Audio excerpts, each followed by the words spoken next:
6100 6100 పోస్టులను వచ్చి వీటిని రేపు రిక్రూట్ చేయబోతున్నాము. 24 డిఎస్ 24 చేయబోతున్నాము.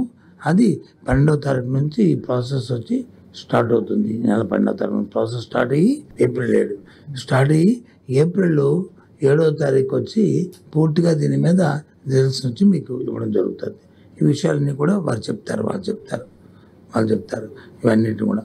ఇందులో ఏ జిల్లాకి ఎన్ని అనేవి కూడా మీకు అందరూ లిస్ట్ మీకు పంపిస్తాను.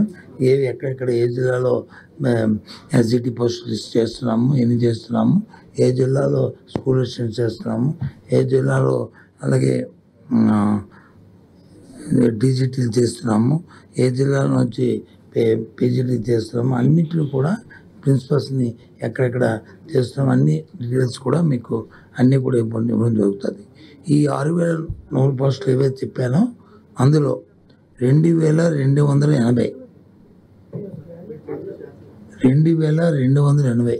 ఇది ఇస్తాను మీకు. మళ్ళీ ఇస్తాను మీకు 80 పోస్టులు వచ్చి ఎస్జిటి, ఎస్ఏ స్కూల్ అసిస్టెంట్ వచ్చి 2299, టీజీటీ వచ్చి 1264, పీజీటీ వచ్చి 215, ప్రిన్సిపల్ పోస్ట్ వచ్చి 42. మొత్తం కలిసి అన్నీ కలిపి 6100 ఇవన్నీ కలిపి టీజీటీ 1264, పీజీటీ 215, ప్రిన్సిపల్స్ 42. వీటన్నిటికీ స్కూల్ అసిస్టెంట్స్ 2299 2299 ఇవన్నీ ఇస్తాను కదా. మళ్ళీ మీకు మళ్ళీ సర్క్యులేట్ చేస్తాం. SGT 2280 2280, SA school assistants 2299 2299, TGT 1264 1264, PGT 215 215, principals 42 42 కలిపి టోటల్ 6100. ఇది మీకు అందరికీ తెలిసిన విషయం. ఈ రాష్ట్ర ప్రభుత్వం విద్య పట్ల ఎంత ప్రాధాన్యత ఇస్తున్న అంశాన్ని మళ్ళీ మీకు చెప్పవసరం లేదు. మా ప్రభుత్వానికి ఉన్న ప్రాధాన్యత అంశాల్లో విద్య మొట్టమొదటిది. సుమారు ఈ 5 సంవత్సరాల్లో 73,000 కోట్ల రూపాయలు దీని మీద ఖర్చు చేసిన విషయం నేను అసెంబ్లీలో సాక్షాత్తు గవర్నర్ గారే వారి ప్రసంగంలో చెప్పారు. మా ప్రభుత్వం ఈ 5 సంవత్సరాల్లో ఈ 4 సంవత్సరాల 10 నెలల కాలంలో ఇప్పటికీ 73,000 కోట్ల రూపాయలు దీని మీద ఖర్చు చేసిందనే విషయాన్ని వారు చెప్పిన విషయం మీకు తెలుసు. ప్రభుత్వం తీసుకున్న ప్రక్రియ అంతా కూడా ఏదైతే రైట్ టు ఎడ్యుకేషన్ యాక్ట్ ఏదైతే ఉందో దాని ప్రకారము ప్రతి వారికి విద్యని అందించాలనేది ప్రభుత్వం ద్వారా ముఖ్య ఉద్దేశం. మా ముఖ్యమంత్రి గారు జగన్మోహన్ రెడ్డి గారి ప్రధానమైన ఆలోచన. విద్య అంటే మామూలుగా ఏదో బడుల్లో డే టు డే చెప్పిన యాక్ట్ కాకుండా ఏదైతే ప్రపంచంలో గ్లోబల్ సిటిజన్గా ఉండాలంటే వారికి అవకాశమైన విద్య ఏ విద్య అయితే ఏ చెప్తే ఏ సిలబస్ చెప్తే ఏ పాఠాలు చెప్తే వాళ్ళు సస్టైన్ అవుతారో దాన్ని ఇక్కడి నుంచే ముందు ఫౌండేషన్ స్థాయి నుంచే పాఠశాల స్థాయి నుంచే వాళ్ళకు వచ్చి రావాలన్న ఆలోచనతోనే ఇవాళ ఈ ప్రభుత్వం కార్యక్రమం చేస్తున్న విషయాన్ని కూడా చెప్తున్నాను. దాని ముఖ్యంగా మా ముఖ్యమంత్రి గారు డే టు డే ప్రతి నెలకి 2 సార్లు రివ్యూ చేస్తూ మా అధికారుల్ని మమ్మల్ని అందరినీ కూడా ఎవరు ఏ సలహా చెప్పినా సూచన చెప్పినా అన్నీ చూసుకుంటూ ప్రపంచ పరిస్థితులను దేశ పరిస్థితులను ఆలోచన చేస్తూ దానికి తగ్గట్లు మరి ఇవాళ మా ప్రభుత్వం తాలూకా మరి కార్యక్రమం చేస్తున్నాం. అవసరమైనంతకంగా కార్యక్రమాన్ని మార్పులు చేర్పులు చేస్తున్న విషయం కూడా తెలుసు. ప్రభుత్వంలో ఉన్న 45,000 పాఠశాలలు ఏవైతే ఉన్నాయో అన్నింటిలో కూడా మనం మొన్న కాక ఒక వారం రోజుల కింద మనం చూసాం, ఐబీతో ఎంఓయూ చేసుకున్నాం మనందరం కూడా. ఎందుకంటే ఏదైతే ఇందాక చెప్పిన ప్రపంచ స్థాయిలో వచ్చి స్టూడెంట్స్ సస్టైన్ అయ్యి వారికి ఎన్ని అవకాశాలు రావాలనుకుంటే వారికి కావాల్సిన సర్టిఫికేషన్లు కానీ వారికి కావాల్సిన విద్య కానీ కింద నుంచి స్థాయి నుంచి రావాలని వాళ్ళు చేసుకుంటూ 1వ తరగతి నుంచే మా తాలూకు ఎస్సీఆర్టీలు ఉన్నాయి, దాన్ని ఇంకా బట్టి చేస్తూ కంబైన్డ్గా కొలాబరేషన్తో ఎస్సీఆర్టీ అండ్ ఐబీ కొలాబరేషన్తో 1వ తరగతి నుంచే 12th క్లాస్ వరకు ఎవ్రీ ఇయర్ దాన్ని ప్రమోట్ అయిన తర్వాత 12th క్లాస్లో జాయింట్ సర్టిఫికేషన్తో చేసిన విధానం దేశంలోనే మొట్టమొదట భారతదేశంలో ఆంధ్రప్రదేశ్ చేస్తుంది. ప్రపంచంలో ఏదో 1-2 దేశాలు చేస్తే చేయొచ్చు, కానీ ఆంధ్రప్రదేశ్ కూడా ఆ దిశగా ఆలోచన చేస్తున్న పరిస్థితులు మనకు తెలుసు. అలాగే సిబిఎస్ని కూడా గత సంవత్సరం వాళ్ళతో ఒప్పందం చేసుకున్నాం.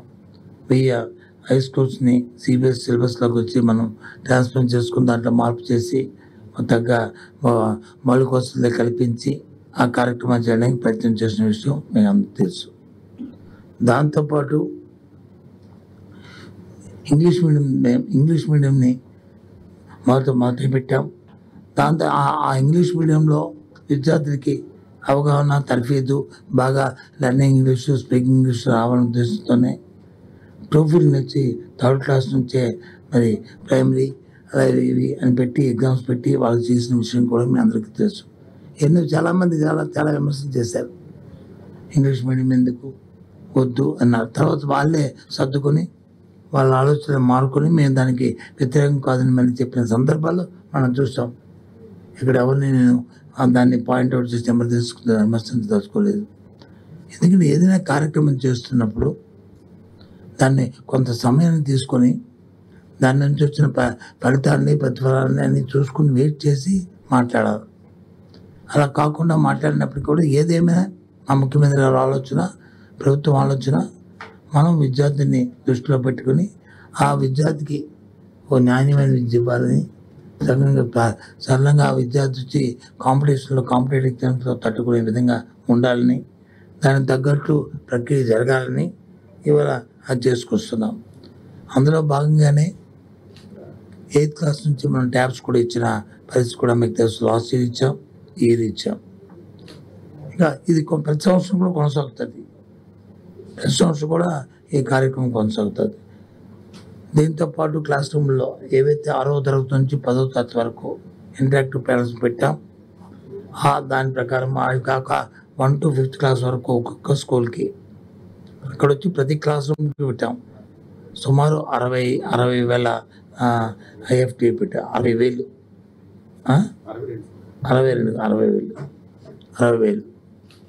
ఇప్పుడు వచ్చి అలాగే స్మార్ట్ టీవీస్ని వచ్చి స్కూల్ కూడా పెడుతున్నాం. 32, 33 వేల వరకు ఇవి కూడా పెడుతున్నాం. ఇవి ఎందుకు చెప్తున్నామంటే ఇవన్నీ కూడా ఇది కంప్యూటరేషన్ అవుతుంది, అందులో డిజిటల్ ఎడ్యుకేషన్ పెరుగుతుంది, అందులో ఆన్లైన్ కోర్సెస్ పెరుగుతున్నాయి. అందరూ మన పిల్లలు కూడా అందరిలాగా చూసుకోవాలి, అందరిలాగా ఉండాలని కోరుకుంటున్న నేపథ్యంలో ప్రభుత్వం కూడా దాని తగ్గ ప్రోత్సాహం ఇస్తూ ప్రభుత్వం కూడా ఆ దిశగా ఆలోచన చేయాలనే ఆలోచన దృక్పథంతోనే ఈ కార్యక్రమాన్ని చేస్తున్నాం. దాన్ని ఆలోచన చేసి మరి రాష్ట్రంలో ఉన్న మేధావులు కానీ రాజకీయ పార్టీలు కానీ ఆ దిశగా ఆలోచన చేయవలసిన అవసరం ఉంది. ఇంతేకాదు ముఖ్యమంత్రి గారు ఒక ఆలోచన, మా అధికారులు అందరూ కూడా ఆలోచన చేసి 3rd క్లాస్ నుంచే సబ్జెక్ట్ టీచర్ ఉండాలని. ఇంతకుముందు ఇప్పుడు 1st నుంచి 5th స్టాండర్డ్ వరకు ఒకే టీచర్ వచ్చి ఒకే క్లాస్ చెప్పేవాడు. ఇప్పుడు అలా కాదు, 3rd క్లాస్ నుంచే సబ్జెక్ట్ టీచర్ ఉండాలని. ఇంగ్లీషు, సైన్సు, సోషల్, అలాగే మ్యాథ్స్ అలా సబ్జెక్ట్ టీచర్ ఉండాలని పెట్టి ఆ దిశగా మేము ఆలోచన చేసాం. ఆ దిశగా కూడా దాంతోపాటు time to time, day to day దీనికి తగ్గట్టు టీచర్లకు వచ్చి అందులో శిక్షణ ఇస్తూ వాళ్ళు కూడా ట్రైనింగ్ ప్రోగ్రామ్ని వాళ్ళకి డిజైన్ చేసి త్రూఅవుట్ ఇయర్ వాళ్ళకి చేస్తున్న రాష్ట్రం వచ్చి ఆంధ్ర రాష్ట్రం. ఈరోజు ఏదో ప్రోగ్రామ్ పెట్టాము, ఏదో ట్యాబ్స్ ఇచ్చేసాము, లేదా యాప్లు పెట్టాము, లేదా ట్యాబ్స్లో వచ్చి బైజూస్ని కంటెంట్ని ఉచితంగా ఇచ్చాము, వాళ్ళే చూసుకుంటారని కాకుండా మానిటరింగ్ చేస్తూ వాటిని ఎప్పటికప్పుడు ఏ విధంగా దాన్ని మిస్యూజ్ చేయకుండా దాన్ని వాళ్ళకి అర్థమయ్యేటట్లు ఇచ్చిన కంటెంట్ని వాళ్ళు యూజ్ చేస్తున్నారా లేదని వాళ్ళు మానిటరింగ్ చేస్తూ అటు టీచర్ని ఇటు స్టూడెంట్స్ని సెంట్రల్లో మా సిస్టాన్ని డెవలప్ చేసి ఆ కార్యక్రమం కూడా మా అధికారులు చేస్తున్నారు. ఈ కార్యక్రమం అంతటిని కూడా ఇవన్నీ కూడా ఆ నేపథ్యంలోనే ఇవాళ ఈ డిఎస్ని కూడా ఇవాళ ప్రకటించడం జరిగింది. డిఎస్ తాలూకు ముఖ్య ఉద్దేశం ఏంటంటే మా ప్రభుత్వం తాలూకా పాలసీ ఏంటంటే ఏదైతే క్లాసెస్ ఏ టీచర్ ఎంతమంది అయితే మనకి అవసరం ఉందో టీచర్ని అందరూ కూడా 100% ఉండాలని, ఏ ఒక్క క్లాస్ రూమ్లోనూ కూడా ఏ ఒక్క టీచర్ లేడు అనే పరిస్థితి ఉండకూడదని. ఇది కాకుండా ఒకవేళ వాళ్ళు ఏం సెలవులు పెట్టినా, దీర్ఘకాలికమైన సెలవు పెట్టినా లేదా తాత్కాలిక సెలవు పెట్టినా మళ్ళీ మండలంలో కూడా పోలింగ్లో కూడా టీచర్స్ని పెట్టాం. ఒకవేళ ఆ టీచర్ ఏదైనా దీర్ఘకాలంకి వెళ్ళినా లేదు షార్ట్ టైంలో 4 రోజులు 5 రోజులు సెలవు పెట్టినా లేదు ఈవెన్ 1 day 2 days సెలవు లీవ్ పెట్టినా సరే వెంటనే మండలంలో ఉన్న టీచర్లు పూల్లో ఉన్న టీచర్ వెళ్ళి ఆ క్లాస్ తీసుకుని క్లాస్ చెప్పే విధానాన్ని తీసుకొచ్చాం. ఇవన్నీ కూడా స్ట్రీమ్లైన్ చేస్తున్నాం. Time to time, day to day activity, ఎక్కడ కూడా కమ్యూనికేషన్ గ్యాప్ లేకుండా కూడా తీసుకొని వచ్చి చేస్తున్నాం. సబ్జెక్టులతో పాటు ఇవన్నీ కూడా ఈరోజు రాష్ట్రంలో ఈ 6,100 పోస్టులు అనేది రేపు ఏప్రిల్కి మనం ఏదైతే టైం షెడ్ 7-4 కల్లా అనౌన్స్ చేసి మీరందరికీ కూడా జూలై క్లాసెస్ స్టార్ట్ అయిన 9 జూన్ కల్లా మీరందరికీ రిక్రూట్మెంట్ వాళ్ళందరికీ పోస్టింగ్ ఇచ్చి 0 వేకెన్సీస్ ఆ రోజుకు ఉండడానికి వీల్లేదనే సిస్టాన్ని తీసుకొస్తున్నాం. అక్కడ నుంచి ఫ్యూచర్లో ఇంకా ఎన్ని రిటైర్మెంట్లు వస్తే అన్ని రిటైర్మెంట్స్ని కూడా ఎప్పటికప్పుడే దీన్ని పూరించుకుంటూ వెళ్ళాలనేది ప్రభుత్వం తాలూకు విధానపరమైన ఆలోచన.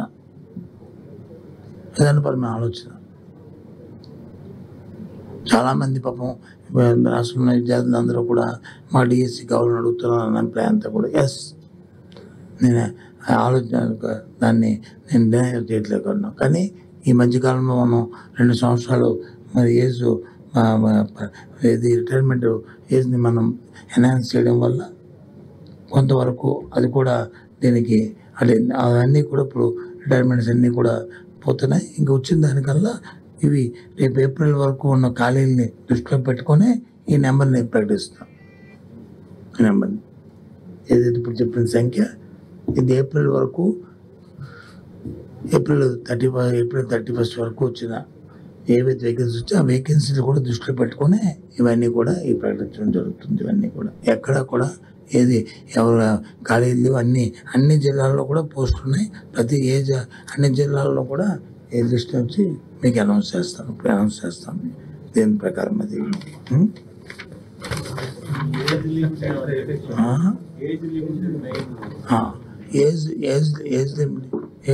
ఏదైతే ఒక వాక్యం చెప్తాను, తర్వాత భీమరెడ్డి గారు వచ్చి బ్రెయిన్ ఇది ఈ డేట్స్, టైమింగ్, షెడ్యూల్ అంతా అనౌన్స్ చేస్తారు. ఏదైతే మన 2018లో డిఎస్సి జరిగినప్పుడు ఏ పారామీటర్స్ అయితే తీసుకున్నారో ఏజ్ లిమిట్ కానీ లేదా సిస్టాన్ని కానీ అది సేమ్ సిస్టాన్ని ఫాలో అవుతున్నాం. అన్నీ ఇది ఎడ్యుకేషన్ క్వాలిఫికేషను, దాంతోపాటు ఆన్లైన్ ఎగ్జాము, దాంతోపాటు ఏజ్ లిమిటు అన్నీ 44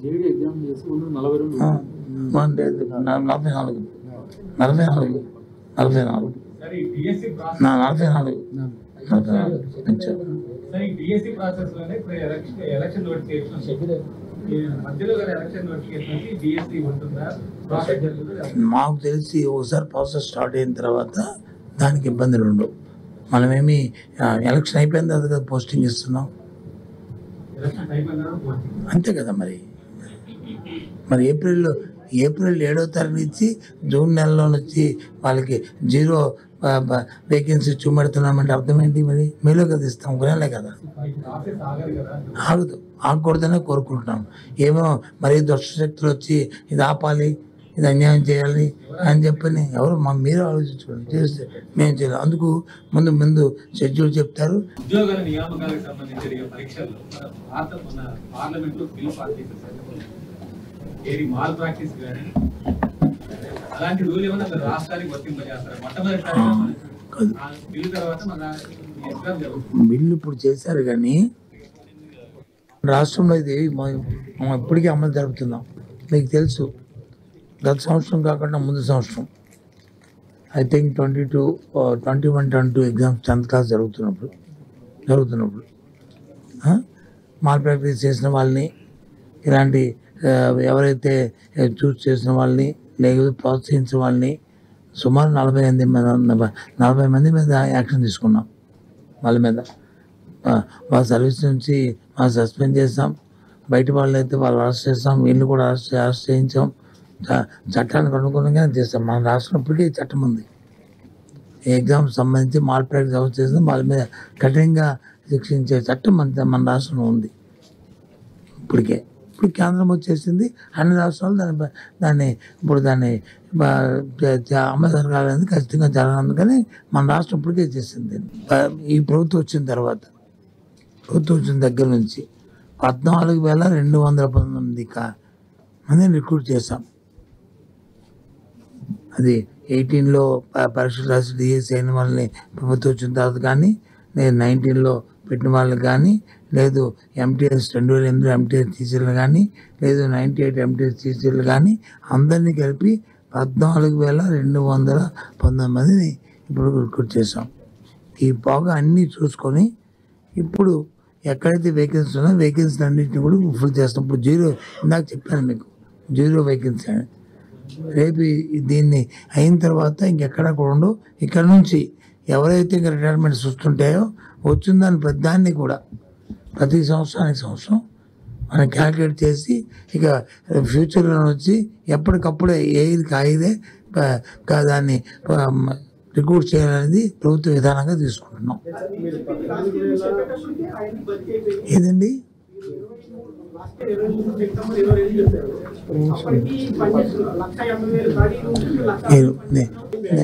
నేను 14,000 చెప్పాను. అప్పుడు చెప్పింది 12,000 చెప్పాను. మీరు రికార్డ్ చూసుకోండి. మీరు రికార్డ్ చూడకుండా చెప్తే నేను చెప్తాను. పని చేద్దాం. ఇప్పుడు మీరు నేను ఇక్కడ డిబేట్ కాదు. నేను చెప్పింది ప్రభుత్వం అధికారం ఆ రోజు చెప్పింది, ఈ రోజు చెప్పింది నేను ఒకటే.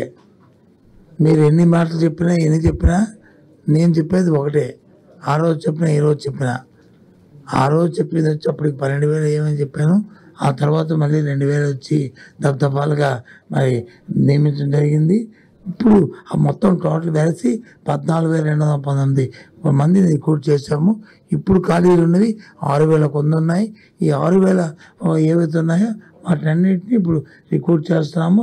వీళ్ళందరినీ కూడా ఏదైతే ఏప్రిల్ నెలలో 7వ తారీఖు కల్లా వీళ్ళకి రిజల్ట్ అనౌన్స్ చేస్తాము.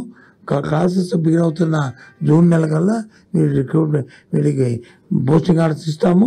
ఇక్కడ నుంచి ఏ సంవత్సరం ఎన్ని ఖాళీలు వస్తే అన్ని ఖాళీలని సంవత్సరాలుగా ఎప్పటికప్పటికే పూర్తి చేయడానికి, ఎందుకంటే ఖాళీలు ఏమి ఉండకూడదు స్కూల్స్. ఎందుకంటే ఉద్యోగుల గురించి కాదు, ఉద్యోగుల పక్కనే పిల్లల గురించి మనం ఇవన్నీ కూడా దేని గురించి ఎవరిని దృష్టి పెట్టుకుని చేస్తున్నాము? విద్యార్థులను దృష్టిలో పెట్టుకుని చేస్తున్నాం. విద్యార్థులతో వికాసాన్ని దృష్టిలో పెట్టుకుని చేస్తున్నాం. వాళ్ళకి ఖాళీ అనేది ఉండకూడదు కాబట్టి వాళ్ళు ఆ నేపథ్యంలోనే ఇన్ ఫ్యూచర్లో చేస్తాం. కట్టుదిట్టమైన నిర్ణయం తీసుకుంటాము. దానికి పారామీటర్స్ ఉన్నాయి, పూర్వం ఎక్స్పీరియన్సెస్ ఉన్నాయి. అవన్నిటిని పెట్టుకుంటాం. ఇంకా పకడబందీగా చేస్తాం. ఎక్కడ కూడా జరగకట్ట. మీకు ఈ ప్రభుత్వం వచ్చిన తర్వాత ఎక్కడైనా ఇలాంటివి గత 3-4 సంవత్సరాలు ఎక్కడైనా ఐడెంటిఫై చెప్పండి. టెట్ చేసాము, టెట్ చేయండి, 10th క్లాస్ కానీ ఇంటర్మీడియట్ కానీ ఎక్కడైనా ఏ ఎగ్జామ్స్లోనైనా సరే ఇవి జరిగాయి. ప్రభుత్వం ఆలసత్వం వహించింది, చూడండి వదిలింది, లేకపోతే ఎంకరేజ్ చేసింది గత ప్రభుత్వాల్లాగా ఈ మాల్ ప్రాక్టీస్ అని ఎక్కడ ఉన్నాయో చెప్పండి. ఎక్కడ లేవు కదా. మాకు కావాల్సింది పర్సంటేజ్ ఆఫ్ నెంబర్ పెరగడం కాదు, ఎంత పర్సంటేజ్ పాస్ అవ్వడం కాదు. ఎగ్జామ్ అనేది పరీక్ష, దాని పేరే పరీక్ష. పరీక్ష ఉంది అది స్ట్రిక్ట్గా న్యాయబద్ధంగా అందరూ ఈక్వల్ వాళ్ళకి బెనిఫిట్ ఇచ్చేటట్లు ఉండాలి. అంతేగాని ఏదండి ఫార్మేట్ వాట్సాప్లో ఫార్మేట్ అదేంటంటే ఇవి అవి మంత్లీ జరిగే నో ఇగో మీరు పబ్లిక్ ఎగ్జామ్ని ఈ ఎగ్జామ్ని మీరు బట్టి ఏదో సామెత చెప్పినట్టుకు వచ్చి ఆ గాడికిను ఈ నాడికి కడతానంటే అలాగా నీ ఈనాడు పేపర్ నాకు తెలుసు, కానీ నువ్వు ఏం చేస్తావంటే కొద్దిగా శాంటిటీగా ఏదైనా ప్రశ్న అడిగితే ఆ ప్రశ్నకి ఒక శాంటిటీ ఉండాలా, దానికి వచ్చి ఏదైనా ఒక బ్యాక్గ్రౌండ్ ఉండాలా. నేను చెప్తుంది పబ్లిక్ ఎగ్జామ్ గురించి చెప్తున్నాను. పబ్లిక్ ఎగ్జామ్ గురించి చెప్తే నువ్వు చెప్తుంటే దానికేమి అది కాదు కదా.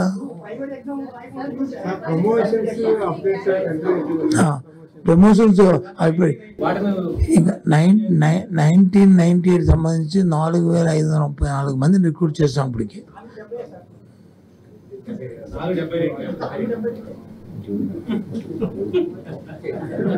మరి ఏం చెప్తాను, మరి ఆఖరికి ఏమైపోయిందంటే మాకు ఈనాడు విలేకరులను ఆంధ్రజ్యోతి విలేకరులతో మేము చెప్పుకుంచుకోవాల్సి వస్తుంది. మీరు ఎప్పుడైనా చెప్తాం. నేను చెప్తుంది, నేను మాట్లాడిన మాట ప్రభుత్వం, ఇది అథారిటీ. నేను వేగ్గా మాట్లాడిన వేగ్గా చెప్పను. మరి ఉంటే మరి చెప్పండి, మరి మీరు వచ్చి పదండి. ఆర్టీ ప్రకారం మీరు 50 పట్టిన ఎంతమంది జాయిన్ అయ్యారు, ఎన్ని ఉద్యోగాలు ఇచ్చారు చెప్తే వస్తారు, అది పట్టుకొని చెప్పండి నాకు. లేకపోతే ఏంటిది మరి చెప్తానంటే మరి కాదు ఎంతమంది చేస్తారో చెప్తాను. ఎందుకు ఎవరు పెట్టు మేము ఇప్పిస్తాను, నేను పెట్టు మేము ఇస్తాము. ఎవరు మాకేది రాదు. 4,534 మంది 1998 వాళ్ళని తీసుకున్నాము, జాయిన్ అయ్యారు. ఇది మొత్తం 14,219 చెప్పాను కదా. జాయిన్ అయిన వేరు, ఇంకా మళ్ళీ దీంట్లో 98ని రిక్రూట్ చేసుకునే సమస్య లేదు. మళ్ళీ ఇంకా రెగ్యులర్ చేస్తుంటారు.